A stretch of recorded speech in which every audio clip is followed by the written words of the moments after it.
بسم الله الرحمن الرحيم. بسم الله الرحمن الرحيم. الحمد لله نحمده ونستعينه ونستغفره ونعوذ بالله من شرور أنفسنا ومن سيئات أعمالنا.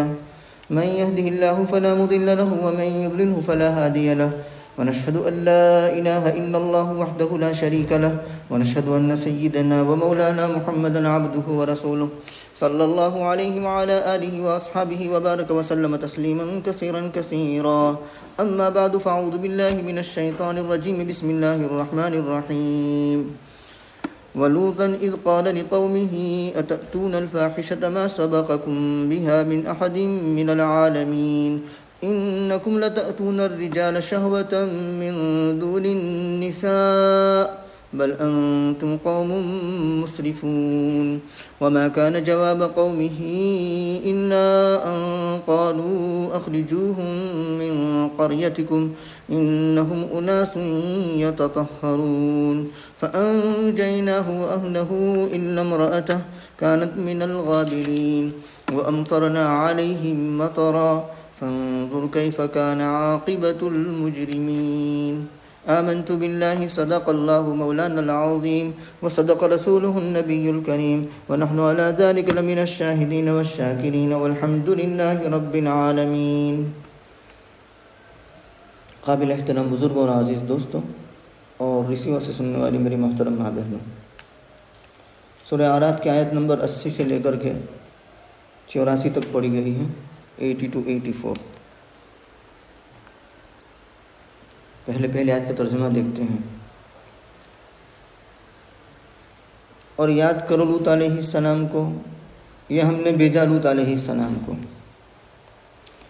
جس وقت کہ لوط علیہ السلام نے اپنی قوم سے فرمایا، کیا تم بے حیائی کا کام کرتے ہو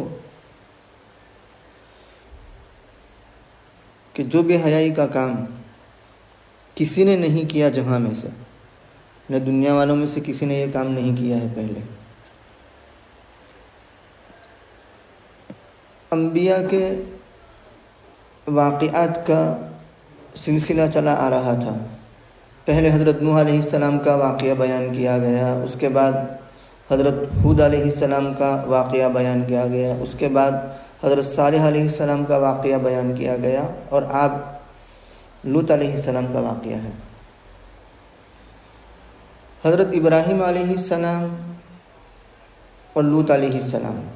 لوط علیہ السلام حضرت ابراہیم علیہ السلام کے بھتیجے ہیں. ان دونوں کا وطن مغربی عراق، بصرہ کے قریب ارض بابل ہاروت و ماروت جو ہے وہ بابل، یہ ان کا وطن ہے. حضرت ابراہیم علیہ السلام نے تو آنکھیں ہی کھولی ہے بت پرستی کے گھرانے میں، بلکہ ان کے تو والد ہی بت گر تھے، بت بنانے والے تھے. حضرت ابراہیم علیہ السلام کو اللہ تبارک و تعالیٰ نے ان کی طرف رسول بنا کر بھیجا. قوم نے ابراہیم علیہ السلام کی بات کو نہیں مانا، مخالفت کی، اور بات نمرود کی آگ تک پہنچی کہ نمرود نے باقاعدہ آگ جلائی ابراہیم علیہ السلام کو آگ میں داخل کرنے کے لیے. اللہ تبارک و تعالیٰ جسے رکھے اس کے کون چکھے. قلنا یا نار کونی بردا و سلاما علی ابراہیم. آگ ٹھنڈی اور سلامتی والی ہو گئی، ابراہیم علیہ السلام کو کوئی نقصان نہیں ہوا. تو آپ کی قوم میں سے کوئی آپ پر ایمان نہیں لایا، بلکہ ان کے والد نے تو ان کو دھمکی دی، اراغب انت عن آلہتی یا ابراہیم لئن لم تنتہی لارجمنک وہجرنی ملیا. کیا تو اعراض کرتا ہے میرے معبودوں سے؟ اے ابراہیم، اگر تو توحید سے باز نہ آیا اور ہمارے بتوں سے اعراض کرنے سے باز نہ آیا تو کیا ہوگا؟ لارجمنک، میں سنسار کر دوں گا، پتھر سے مار دوں گا. یہ کہا تو دھمکی دی نکال دینے کی حضرت ابراہیم علیہ السلام کو ان کے والد نے. بہرکیف حضرت ابراہیم علیہ السلام پر صرف ان کی زوجہ محترمہ سارہ ایمان لائی اور ان کے بھتیجے فآمن لہ لوط وقال انی مہاجر الی ربی، حضرت لوط ان کے بھتیجے وہ ایمان لائے۔ ابراہیم علیہ السلام ان دونوں کو لے کر کے ملک شام کی طرف روانہ ہوئے۔ جب ملک شام کی طرف روانہ ہوئے، نہر اردن کے پاس پہنچے تو اللہ تبارک و تعالیٰ کے حکم سے ابراہیم علیہ السلام وہاں ایک جگہ کنعان نامی وہاں مقیم ہو گئے۔ اس کے بعد لوط علیہ السلام بیت المقدس اور نہر اردن کے درمیان ایک جگہ ہے سدوم، یہ سدوم دارالحکومت تھا، مرکزی شہر تھا، جیسا لندن دارالحکومت ہے UK کا، دلی ہندوستان کا دارالحکومت ہے، تو ایسے ہی سدوم یہ دارالحکومت تھا۔ اس کے ماتحت بہت سے شہر تھے، تقریباً 5 شہر تھے، جن شہروں کو قرآن کریم نے والمؤتفقۃ اہوا سے تعبیر کیا ہے، یہ اور ایک جگہ پر والمؤتفقات سے تعبیر کیا ہے، یعنی وہ بستیاں جن کو الٹ دیا گیا، تو یہ وہی مراد ہے۔ تو سدوم کی طرف یعنی اہل سدوم کی طرف حضرت لوط علیہ السلام نبی بنا کر بھیجے گئے۔ حضرت لوط علیہ السلام نے ان کو اللہ کی طرف دعوت دی، اور یہ جو سدوم کا علاقہ تھا یہ بہت ہی سرسبز و شاداب تھا، بہت ہی ہریالی تھی، وہاں درخت، سبزیاں، پھل فروٹ وغیرہ بہت زیادہ ہوتے تھے۔ اور قرآن کریم نے انسان کا یہ خاصہ، یہ عادت، یہ اس کی فطرت بیان کی ہے کہ جب وہ اپنے آپ کو دوسروں سے مستغنی سمجھتا ہے، انڈیپینڈنٹ سمجھتا ہے کہ مجھے کسی کی کوئی ضرورت نہیں، مجھے کسی کی حاجت نہیں، تو وہ سرکشی پر اتر آتا ہے۔ تو ان کو بہت سی نعمتوں سے نوازا تھا، نعمتوں کے دروازے ان کے لیے کھول دیے گئے تھے۔ قرآن کریم نے کہا کلا ان الانسان لیطغی ان رآہ استغنی، ہرگز نہیں، انسان سرکشی کرتا ہے، کب؟ اس بات پر کہ وہ اپنے آپ کو مستغنی سمجھتا ہے کہ میں تو مستغنی ہوں، مجھے کسی کی ضرورت نہیں ہے۔ تو یہی حال ان کے ساتھ ہوا، بے شرمی اور بے حیائی کی اس حد تک پہنچ گئے کہ وہ لوگ آپس میں مرد ایک دوسرے سے خواہش پوری کرنے لگے۔ حضرت لوط علیہ السلام نے ان کو اللہ کی طرف بلایا، اس کام سے ان کو روکنے کی کوشش کی، لیکن لوط علیہ السلام کے انہوں نے بات نہیں مانی۔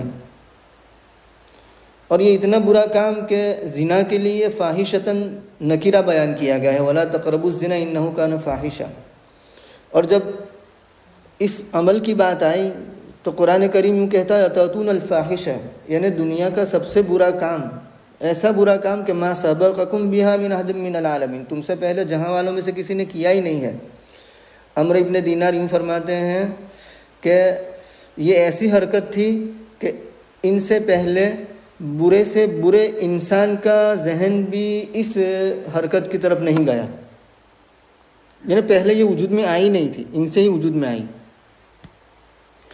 اور اموی خلیفہ عبد الملک ابن مروان وہ یوں کہا کرتے تھے کہ اگر قرآن کریم میں یہ واقعہ نہ ہوتا تو میں یہ گمان نہیں کرتا تھا کہ ایک انسان ایسی گری ہوئی حرکت کر سکتا ہے، لیکن قرآن کریم نے واقعے کو بیان کر دیا تو قرآن تو ومن اصدق من اللہ قیلا ومن اصدق من اللہ حدیثا، اس سے بڑھ کر سچی بات کس کی ہو سکتی ہے، تو ماننا پڑتا ہے۔ تو عبد الملک یہ کہنا چاہتے ہیں کہ اگر قرآن میں یہ واقعہ بیان نہ ہوتا تو ہمارا خیال بھی نہیں جا سکتا تھا کہ کوئی ایسی گناہونی حرکت کر سکتا ہے۔ اس میں 2 طرح تنبیہ کی گئی ہے، ایک تو اس طرح کہ یہ جو کام کیا گیا ہے وہ اس سے پہلے کسی نے نہیں کیا۔ دیکھیے میں ایک بات سمجھاؤں آپ کو، کسی زمانے کے لوگ اگر کسی برائی کا ارتکاب کرتے ہیں تو وہ برائی کا ارتکاب کرتے وقت اپنے اسلاف، متقدمین، باپ دادا، آبا و اجداد، ان کو دیکھتے ہیں کہ ہمارے آبا اجداد کرتے تھے اس لیے ہم کرتے چلے آ رہے ہیں، جیسے بت پرستی۔ لیکن یہ عمل ایسا تھا کہ اسلاف، متقدمین، آبا و اجداد میں سے کسی نے بھی نہیں کیا، تو اس سے اس کی شناعت اور اس کی برائی معلوم ہوتی ہے. تو اس طرح تنبیہ کی گئی. دنیا کے اعتبار سے اگر اسلاف آبا اور اجداد کسی برائی کا ارتکاب کرتے رہے ہوں اپنے زمانے میں اور ان کو دیکھ کر کے ان کے بعد والی نسل اس برائی میں مبتلا ہو جاتی ہے تو وہ شرعن یہ عذر تو نہیں ہے, شرعن عذر نہیں ہے, لیکن عرف کے اعتبار سے شاید اس کو معذور سمجھ لیا جائے کہ کیا کرے, اپنے بڑوں کو ایسا کرتے ہوئے دیکھتے چلے آ رہے ہیں. لیکن یہاں تو وہ چیز بھی نہیں ہے, عرفاً بھی ان کو معذور نہیں سمجھا جا سکتا کیونکہ ان کے اسلاف اور آبا اجداد میں یہ چیز تھی ہی نہیں. تو اس طرح تنبیہ کی گئی. اور دوسرے اس اعتبار سے تنبیہ کی گئی کہ ان لوگوں نے یہ جو کام کیا تو وہ ایسا کام ہے کہ اس سے پہلے کسی نے نہیں کیا, تو یہ کام اب رہتی دنیا تک اس سے جو بھی متاثر ہو کر کے اس کام میں مبتلا ہوگا تو بعد میں کرنے والے تمام لوگوں کا گناہ ان کے ذمہ جائے گا. من سن سنتا سیئۃ فلہ وزرھا ووزر من عمل بہا. جو کوئی برا طریقہ ایجاد کرتا ہے تو خود برائی کرنے والوں پر تو اس برائی کا گناہ ہوتا ہی ہے, لیکن بعد میں آنے والے لوگ جو اس برائی سے متاثر ہو کر کے اس میں مبتلا ہوتے ہیں تو ان کا گناہ بھی ان پر جاتا ہے. ہوموسیکسولیٹی جسے ہم کہتے ہیں, گیز جسے ہم کہتے ہیں, مرد مرد سے تعلق بناتا ہے, جس کو قانونی باقاعدہ راہ دی گئی ہے. اللہ حفاظت فرمائے. تو لوط علیہ السلام کو جس وقت کے کہا اپنی قوم سے, کیا تم ایسا بے حیائی کا کام کرتے ہو جو دنیا والوں میں سے کسی نے پہلے نہیں کیا. اس کے بعد اس کی برائی اور اس کی شناعت کو زیادہ واضح انداز میں بیان کیا گیا ہے یوں کہہ کر کے انکم لتأتون الرجال شہوۃ من دون النساء. تم لوگ آتے ہو مردوں کے پاس شہوت رانی کرتے ہوئے عورتوں کو چھوڑ کر, یعنی عورتوں کو چھوڑ کر مردوں کے پاس آتے ہو. بل انتم قوم مسرفون, بلکہ تم حد سے بڑھنے والی قوم ہو. اب ان کے پاس کوئی معقول جواب تو تھا نہیں, جسٹیفیکیشن تو دے نہیں سکتے تھے, اس کے جواز کی کوئی دلیل تو دے نہیں سکتے تھے. تو ان کا جواب کیا تھا وہ سنیے. وما كان جواب قومه, ان کی قوم کا جواب نہیں تھا مگر یہ کہ انہوں نے کہا کہ تم ان کو نکالو تمہاری بستی سے. انہم اناس یتطہرون, یہ لوگ ایسے ہیں جو پاک رہنا پسند کرتے ہیں. یہ کہ تعریفی کلمات نہیں ہے, یہ طنز کیا گیا ہے. اس طنز کو سمجھنے کے لیے حضرت شعیب علیہ السلام کا واقعہ لیتے ہیں. حضرت شعیب علیہ السلام کی قوم نقص المکیال والمیزان میں مبتلا تھی. ڈنڈی مارنا, ناپ تول میں کمی کرنا, ترازو میں کمی کر دینا, ناپ میں کمی کر دینا, یہ ایک عیب تھا ان میں. حضرت شعیب علیہ السلام نے ان کو سمجھایا, انہوں نے نہیں مانا. تو شعیب علیہ السلام کی قوم کا جواب کیا تھا سنیے. یا شعیب, اے شعیب, اصلاتک تأمرک ان نترک ما یعبد آباؤنا, کیا تیری نماز یہ حکم دیتی ہے کہ ہم چھوڑ دیں اس کو جس کی ہمارے آبا اور اجداد عبادت کرتے تھے. او ان نفعل فی اموالنا ما نشاء, یا چھوڑ دیں ہم یہ کہ کریں ہم مالوں میں جو ہم چاہیں, یعنی ہماری مرضی کے مطابق ہمارے مال کے اندر تصرف کرنا چھوڑ دیں اور تم جیسے کہتے ہو ویسے ناپ تول میں کمی کرنے کو ہم ترک کر دیں. انک لانت الحلیم الرشید. تو یہ کوئی تعریفی کلمات نہیں ہے, یہ یوں کہنا چاہتے ہیں کہ تو بڑا صوفی مت بن, جسے ہم اپنے عام زبان میں یوں کہتے ہیں کہ بہت صوفی مت بنو, تو بڑا بردبار اور بڑا سمجھدار ہے. اسی کے قریب صالح علیہ السلام کی قوم نے کہا, ایسا تو نہیں لیکن اسی کے قریب قریب کہہ سکتے ہیں. صالح علیہ السلام کی قوم نے کیا کہا جب ان کو دعوت دی نہیں مانا. یا صالح قد كنت فینا مرجوا قبل هذا, تو ہم میں بڑا ہونہار تھا, تجھ سے بڑی امیدیں وابستہ تھی, بڑی توقعات قائم تھی تم سے. اتنہانا ان نعبد ما یعبد آباؤنا, کیا تم ہمیں روکتے ہو اس سے جس کی ہماری باپ دادا پرستش کرتے تھے. تو یہ ان کے جوابات تھے. وما كان جواب قومه, ان کی قوم کا جواب نہیں تھا مگر یہ کہ انہوں نے کہا تم نکالو ان کو تمہاری بستی سے, یہ ایسے لوگ ہیں جو پاک رہنا چاہتے ہیں, یعنی بہت پاک باز بنتے ہیں, نکالو ان کو. فَأَنْجَيْنَاهُ وَأَهْلَهُ إِلَّا امْرَأَتَهُ كَانَتْ مِنَ الْغَابِرِينَ. اللہ تبارک و تعالیٰ کی جانب سے حکم آیا. دوسری بہت سی صورتوں میں تفصیل کے ساتھ لوط علیہ السلام کی قوم پر جو عذاب آیا ہے اس کو بیان کیا گیا ہے. فَأَسْرِ بِأَهْلِكَ بِقِطْعٍ مِّنَ اللَّيْلِ وَلَا يَلْتَفِتْ مِنكُمْ أَحَدٌ إِلَّا امْرَأَتَكَ إِنَّهُ مُصِيبُهَا مَا أَصَابَهُمْ إِنَّ مَوْعِدَهُمُ الصُّبْحُ أَلَيْسَ الصُّبْحُ بِقَرِيبٍ. تم اپنے گھر والوں کو رات کے حصے میں لے کر کے چل پڑو اور تم میں سے کوئی پیچھے مڑ کر نہ دیکھے کیونکہ عذاب آنے والا ہے, مگر تمہاری بیوی. انہو مصیبہا, اس قوم کو پہنچے گا جو ان کو پہنچا ہے، یعنی اس عورت کو پہنچے گا جو اس قوم کو پہنچا۔ چنانچہ ایک روایت کے مطابق یہ ہے کہ وہ عورت یعنی لوط علیہ السلام کی بیوی ان کے ساتھ نکلی ہی نہیں، اور دوسری روایت یہ ہے کہ نکلی تھی لیکن راستے میں اپنی قوم کا خیال آ گیا تو پیچھے مڑ کر دیکھا، تو جیسے ہی پیچھے مڑ کر دیکھا تو وہ پتھر آ لگا اس کو اور وہ ہلاک ہو گئی۔ کیسا عذاب آیا؟ فلما جاء امرنا، جب ہمارا حکم آیا تو ہم نے اس کے اوپر کے حصے کو نیچے کر دیا، کیونکہ وہ قلب موضوع صورت کو اختیار کیے ہوئے تھے۔ بیوی کے پاس آگے سے جانا چاہیے تھا لیکن مرد کے پیچھے کے راستے سے کام کرتے تھے، تو جیسے قلب موضوع انہوں نے کیا یعنی الٹا کام، تو ان کی بستی کو بھی ایسا ہی الجزاء من جنس العمل الٹ دیا گیا کہ نیچے سے اوپر لے گئے اور نیچے والا حصہ اوپر سے نیچے کر دیا اور اوپر والا حصہ نیچے کر دیا، اس طریقے سے ان کو الٹ دیا گیا۔ وَأَمْطَرْنَا عَلَيْهِمْ حِجَارَةً مِّن سِجِّيلٍ، پتھروں کی بارش اور تہبتے پتھر، اور کیسے؟ مصومتاً، نشان لگائے ہوئے، یعنی سب کا نام لکھا ہوا تھا کہ یہ پتھر فلاں ابن فلاں کو جا کر کے لگے گا۔ فَمَا وَجَدْنَا فِيهَا غَيْرَ بَيْتٍ مِّنَ الْمُسْلِمِينَ، سوائے ایک گھر کے کوئی مسلمان ہم نے اس گھر میں نہیں پایا، اس آبادی میں نہیں پایا، تو اہل صدم ہلاک کر دیے گئے۔ تو حضرت لوط علیہ السلام پر ایمان لانے والی ان کی 2 لڑکیوں کا ذکر آتا ہے، اور کچھ چند گنے چنے لوگ تھے وہ ایمان لائے تھے، باقی کوئی آپ پر ایمان لایا نہیں، وہ سب کو ہلاک کر دیا گیا۔ جہاں لوط علیہ السلام کا ذکر آیا وہاں یوں آتا ہے کہ وَمَا هِيَ مِنَ الظَّالِمِينَ بِبَعِيدٍ، یہ بستی ظالمین سے دور نہیں ہے۔ تو گویا کہ یہ اہل عرب کو تنبیہ ہے کہ تم شام کا جو سفر کرتے ہو تو سفر کے اندر یہ لوگ راستے میں پڑتے ہیں لیکن پھر بھی تم عبرت حاصل نہیں کرتے اور ایسے کام سے باز نہیں آتے۔ وَمَا هِيَ مِنَ الظَّالِمِينَ بِبَعِيدٍ، اور یہ ایسا نہیں کہ صرف نزول قرآن کے وقت ہی وہ عبرت کا سامان وہاں موجود تھا، آج بھی وہ عبرت کا سامان وہاں موجود ہے۔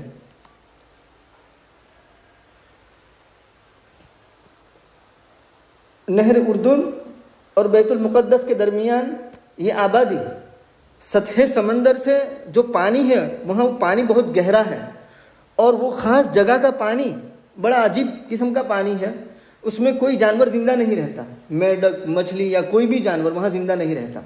اس کو بحر میت کہہ لیتے ہیں، بحر لوط کہہ لیتے ہیں، ڈیڈ سی جسے ہم کہہ دیتے ہیں، یعنی جس میں ہر چیز مردہ ہو جاتی ہے۔